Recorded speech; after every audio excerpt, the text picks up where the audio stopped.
আমার প্রেমিক কবি অশ্বিনী বললেন, হরি নামে পাপ খণ্ডে কইছে কোন বন্ডে। হরি নামে পাপ খণ্ডে কইছে কোন ভণ্ডে? কোন ভণ্ডে বলছে? যদি নামের সাথে ভক্তি আর প্রেম না থাকে তাহলে কোটি কল্পকাল নাম করলে কোনোদিন মুক্তি পাওয়া যাবে না। হরি বল, হরি বল। যেন কৃষ্ণ বলে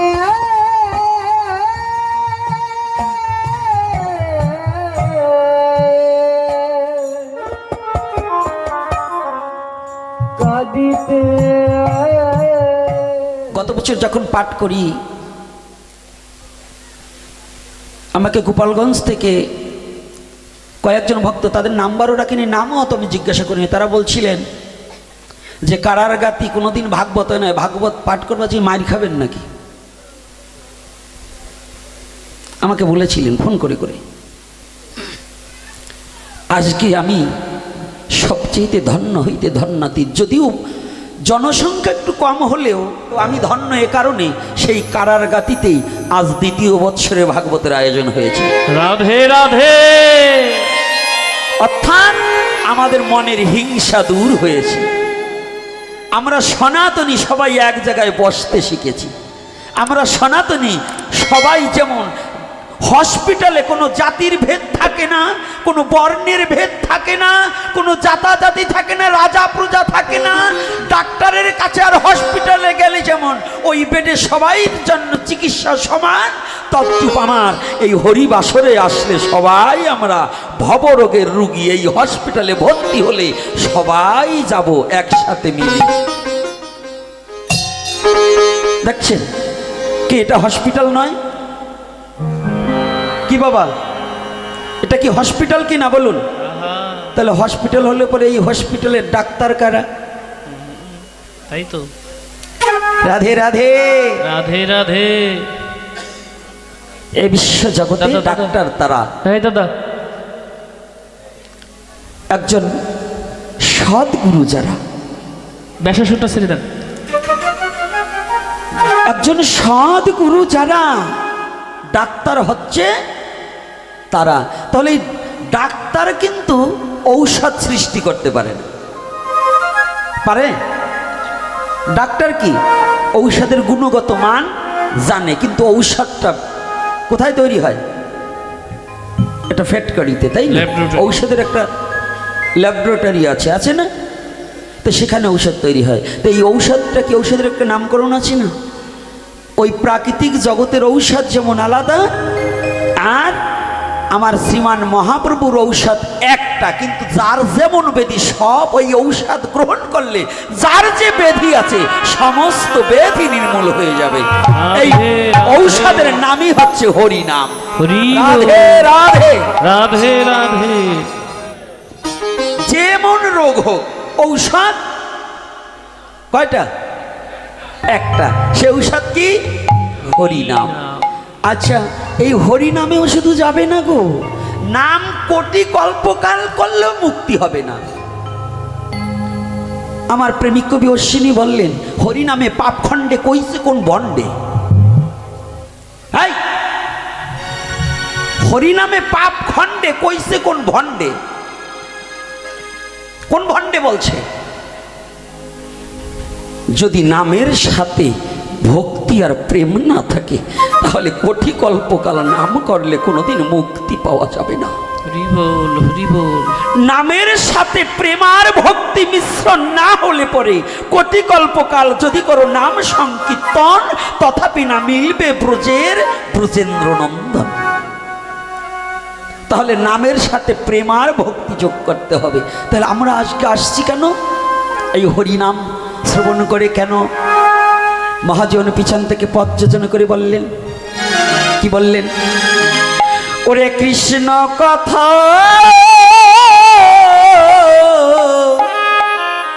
বড় মধুর কথা, শুনিলে যাই সকল ব্যথা।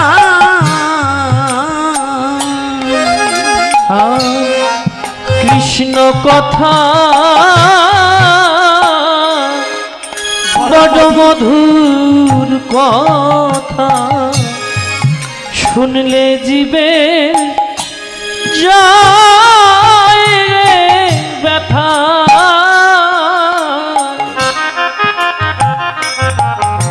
ওরে এই কৃষ্ণ কথা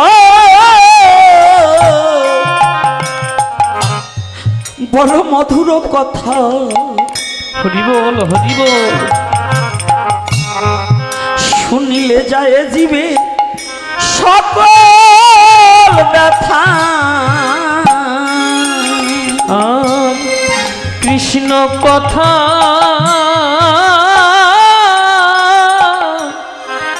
বড় মধুর কথা শুনলে জীবে ওরে যাই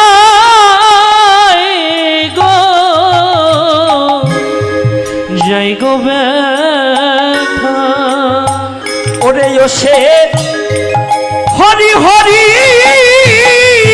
হরি বলে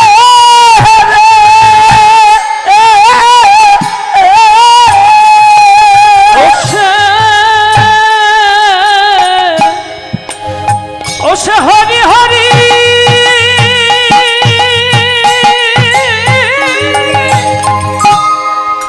হরি বলে রে।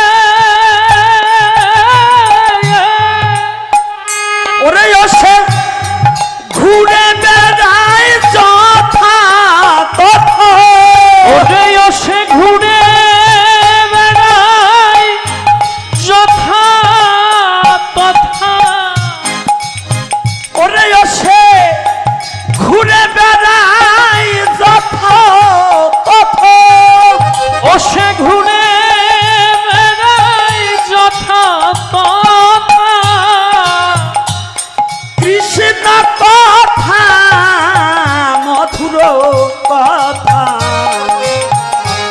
শুনিলে যায় জীবে সকল ব্যথা। আর কৃষ্ণ কথা মধুর কথা শুনলে জীবে ওরে জুড়ায় ব্যথা।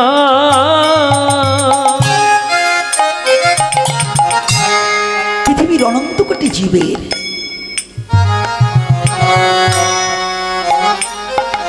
হৃদয়ের যত ব্যথায় আছে কাকে বলবে, কে বসবে? কলির দুর্দশা দেখে যখন এই কলির পাপাচ্ছন্ন জীবের প্রতি হিংসা নিন্দায় অহংকারের তমাচ্ছন্ন অন্ধকারে পৃথিবী নিমজ্জিত হয়ে আসলো। মানুষে মানুষে ভেদাভেদ, জাতি হিংসার প্রকোপ, অজ্ঞানতার অন্ধকারে ভগবানকে তো দূরের কথা আপনাকেও ভুলতে বসেছে।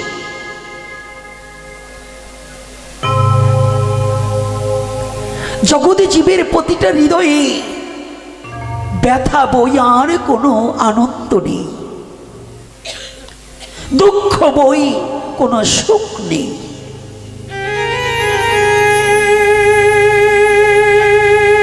ঠিক তেমতি সময় পাবন অবতারী গৌরী হরি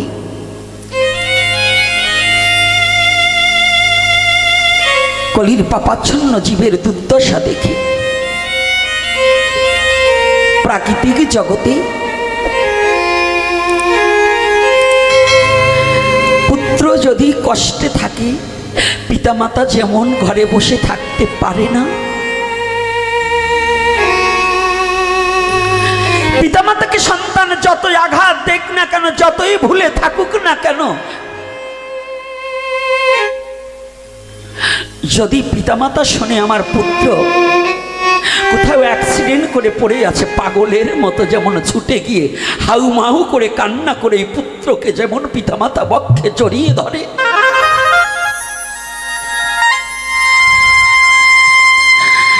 সমস্ত কথা ভুলে যায়, সমস্ত ব্যথা ভুলে যায়।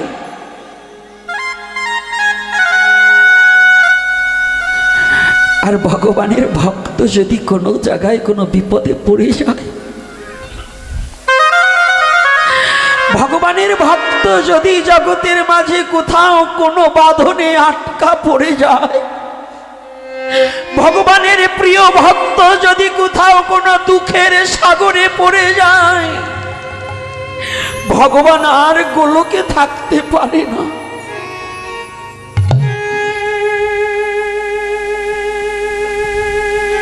আপনি বলবেন পিতামাতা তো, আমি মায়ের গর্ভে এসেছি, পিতার বীর্য থেকে আমার সৃষ্টি হয়েছে, তাহলে তারা আসবে, ভগবান আসবে কেন?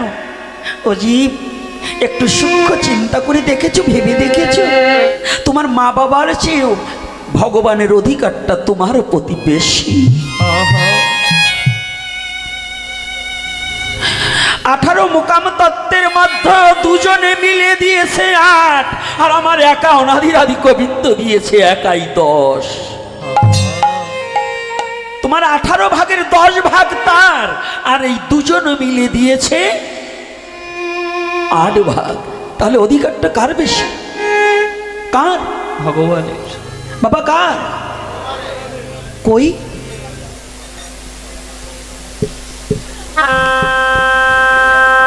মা আর বাবা দুজনে যেমন ছুটে যায় না, শুধু 4 অংশের ভালোবাসা, প্রেম, এত মায়া যদি সন্তানের প্রতি হয়, তুমি কি ভুলে গিয়েছো যে 10 ভাগের অধিকারী তার আমার প্রতি কত প্রেম, কত করুণা, কত ভালোবাসা, কত দয়া?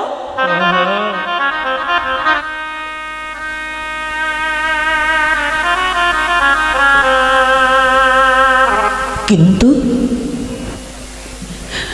তোমার মা বাবা যদি তোমার জন্য ছুটে পাগলের মতো, যদি তুমি হসপিটালে থাকলে সেখানে যেতে পারো, তুমি ল্যাট্রিনের ভিতর পড়ে গেলে সেখান থেকে তোমাকে তুলতে পারে, তুমি কি একটিবার ভেবে দেখেছো আমার গৌর কত বড় দয়াময়?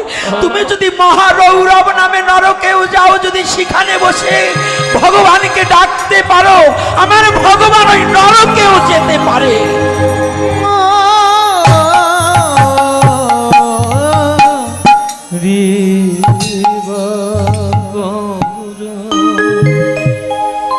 পারে না বাবা, ভগবান যেতে পারে না নরকে? ভগবান না যেতে পারে এমন কোনো জায়গা আছে? জানেন আমার সবচেয়ে দুঃখ কোথায়? আমার মতো মূর্খ জীব, আমাদের সনাতনীদের মধ্যে বলে মা আর বাবার পুজো করলে ঈশ্বরের পুজো হয়ে গেল, আর কারো পুজো করতে হয় না। এরকম আছে না ব্যক্তিরা? কি অনেকে আছে না? বাবা, আপনি এখনো মূর্খের রাজ্যে বসবাস করছেন, আপনি এখনো জ্ঞানী নন, আপনার এখনো আত্মচেতনাবোধ জ্ঞান অনুশীলন করতে পারেননি। অর্থাৎ আপনি 4 অংশ দান করে আপনি ভাবছেন আমি বড় দাতা হয়ে গেছি, আর যে 10 অংশ দান করেছে, যার দান ভিন্ন, আপনার সন্তান আপনাকে বাবা বলার ক্ষমতা নেই, আপনাকে মা বলার ক্ষমতা নেই, আপনি তো একবারও তার কথা ভাবলেন না যে এই সন্তানটার ভাগ তারও আছে। আছে কি না? আছে তো? তাহলে ঈশ্বরের একেবারে দর্শন কি? এটা দর্শন নয়? যদি আপনার পিতার জন্য আপনার মায়া লাগে, একটিবার কি ভেবে দেখেছেন আপনার বাবার জন্য যেমন কর্তব্য, তার চেয়ে আপনার বাবার জন্য যদি 4 বার বাবা বলতে হয়, তাহলে 10 বার বাবা বলতে হবে তাকে।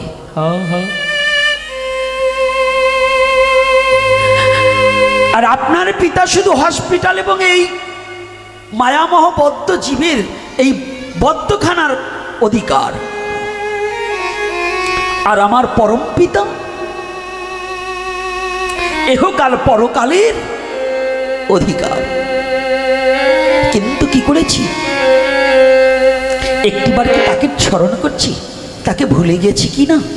তাই আসুন এই ভুলের জগতে এসে আমরা যেন না ভুলে যাই তাকে, একটু রাধা মাধব কীর্তন করে আবার আমরা লীলায় প্রবেশ করব। রাধে রাধে। কি রাধা মাধব কীর্তন করবো? হ্যাঁ, তাহলে হাত গুটিয়ে বসে থাকা যাবে না। দেখি তো কাদের কাদের হাত আছে সনাতনী, কাদের কাদের হাত আছে। রাধে রাধে। দাঁড়া, ওই পিছনে যারা বসে রয়েছে ওনাদের মনে হয় হাত নাই। হ্যাঁ, হাত নাই মনে হয়, শ্বশুর বাড়ি জমা দিয়ে এসে। এই হাত দুটো ভগবানের নামে উত্তোলন করতে হবে। সে যে হোক, কৃষ্ণ ভক্ত, হরি ভক্ত, গৌর ভক্ত, কালী ভক্ত, শিব ভক্ত, গণেশ ভক্ত, শিব সৌর ভক্ত, শৈব ভক্ত, আমার কোনো ভক্তের বিচার নেই। ভক্ত হইতে হবে, শয়তান হয়ে লাভ নাই, ভক্ত হইতে হবে। কে আমরা বিভক্ত না ভক্ত? হ্যাঁ, যারা বিভক্ত করতে চায় ওরাই হলো শয়তান। আর যারা ভক্ত হতে চায়, ভক্তের কোনো দলাদলি থাকতে পারে না, পারে। ভক্ত সবাকারে সমান দেখে। আমি যেদিকে হেরি সেদিকে হরি। বাবা বা গৌর হরি বল। তাহলে আজকে বসবো। হ্যাঁ,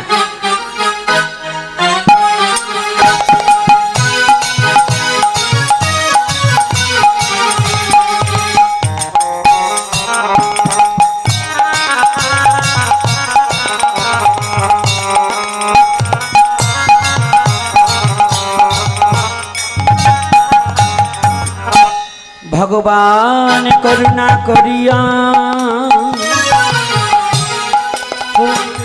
যাদের একখানা বদন দিয়েছে, বদন দিয়েছে, যাদের ভগবান করুণা করিয়া হস্ত দিয়েছে, হস্ত দ্বারা করতালি দেব, বদনে রাধা মাধব কীর্তন করিব,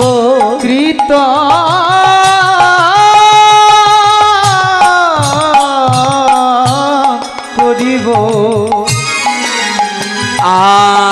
আজ বৈষ্ণব বন্ধনায় কথায় আছে, একাকী আমারও নাহি পায়ে বলো হরিনাম সংকীর্তনে, সংকীর্তনে। তুমি কৃপা করি শ্রদ্ধা বিন্দু দিয়া দেহ কৃষ্ণ নাম ধানে, কৃষ্ণ নাম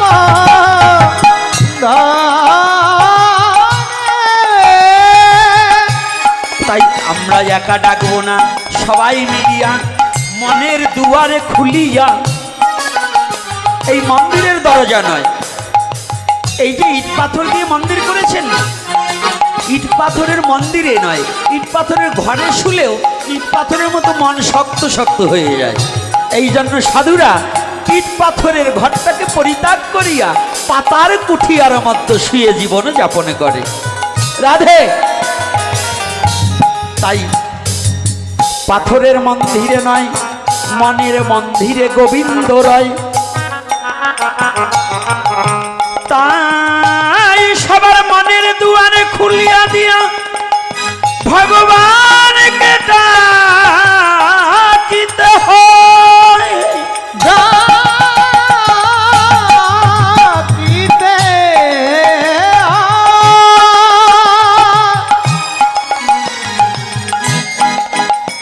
হৃদয় দুয়ার খুলিয়া মন মন্দিরে বসাইয়ে মান তুলসী ভক্তি চন্দন দ্বারা ভগবানের চরণে দিয়ে ভগবানকে ডাকিতে ডাকিতে যদি ভগবানের চরণে পৌঁছায়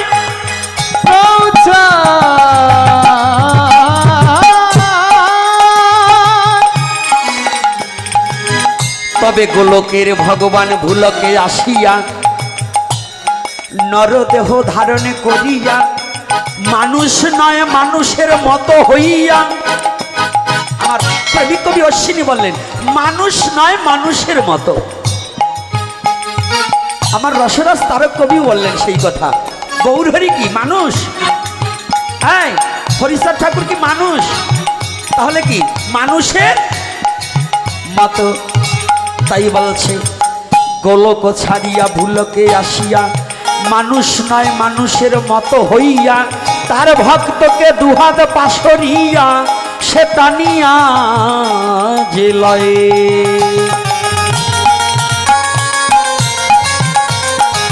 রাধে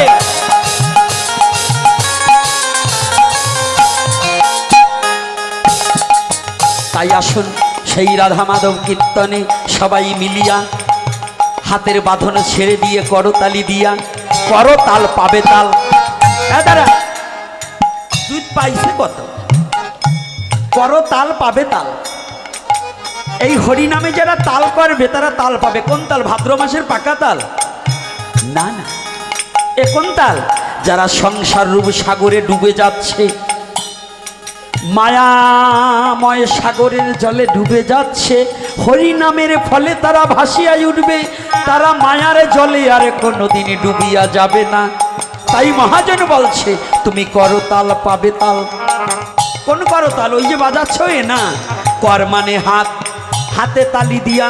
মহাপ্রভু বললেন স্ত্রী পুত্র বাপে মিলি দাঁড়েতে বসিয়া কীর্তন কর সবে হাতে তালি দিয়া। রাধে কি স্ত্রী পুত্র? সাধু আপনাকে একাকে হতে বলেনি। এই যে আপনি একা সাধু হলে লাভ কি? একা সাধু হবার বলছে, একা সাধু হতে বলছে না, বলছে কি এই যে মায়েরা যারা আসছেন না, আপনার স্বামী সেবাটাও বড়।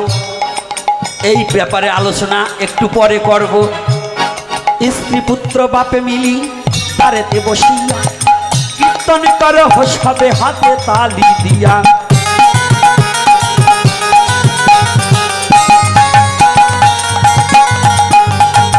হরয়ে নম কৃষ্ণ যাদবায় নম গোপাল গোবিন্দ রাম শ্রী মধুসূদন।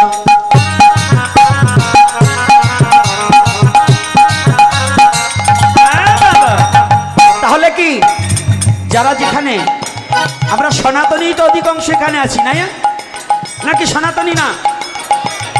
সনাতনী তো অধিকাংশ, হাতে গোনা কয়েকজন হতো অহিন্দু এখানে প্রবেশ করতে পারে, কিন্তু এখন তো জাতীয়তা হিন্দু কিন্তু ধর্ম আমাদের সনাতন।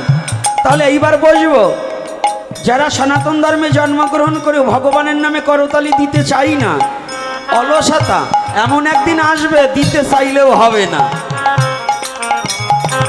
তাই তো?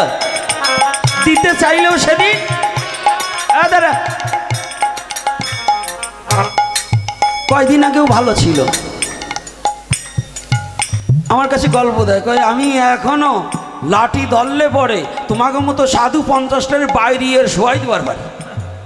হ্যাঁ মরু বাবা শুনো একটু ভালো করে, সাধু বাইরে 50টারে শোয়াই দেবার পারে এক ভদ্রলোক, নাম বলবো না, নাম বলে জানিয়ে যাবেন, তারাও শুনে কথা পাবে, ব্যথা পাবে। তাই আমি মনে মনে চিন্তা করি, ওরে অসুরের দল রে, ও সাধু বাইরে শোয়াই ফেলবে 50টা। এক সপ্তাহ যাইতি না যাইতি দেখি কি এখন আর শুনলাম, শুনিয়েছি আর উঠতে পারে না। বলছে কি গেছি দেখবার, এখন দেখি হাত দেও কিছু ধরতে পারে না।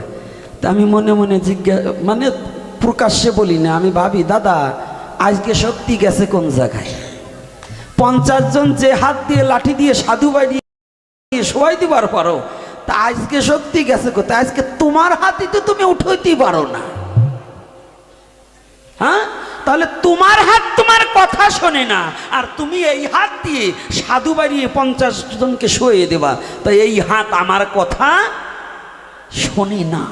অর্থাৎ এই হাতকে কথা শোনাতে হলে এই শক্তিদাতাকে, অনাদির আদি গোবিন্দ পরম পিতা পরমেশ্বর জগদীশ্বর যিনি এই শক্তিদাতা, তিনি, তাই তিনি যদি হয়ে থাকেন তার নামে একটু প্রাণ খুলে কেন একটু করতালি দিতে পারবো না?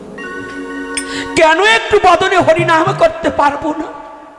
যদি এখন আমার এখন বর্তমান যদি আমার স্টক করে, যদি আমি প্যারালাইসিসে পড়ে থাকি, আমার বাহাদুরি কোথায় থাকবে? তাই থাকিতে সময় অমন রসময় একবার হরি বলিয়া ডাকো, সুখে কিংবা দুঃখে থাকো প্রাণে ভরে হরি বলে ডাকো, গৃহে কিংবা বনে থাকো প্রাণ খুলে হরি বলে ডাকো।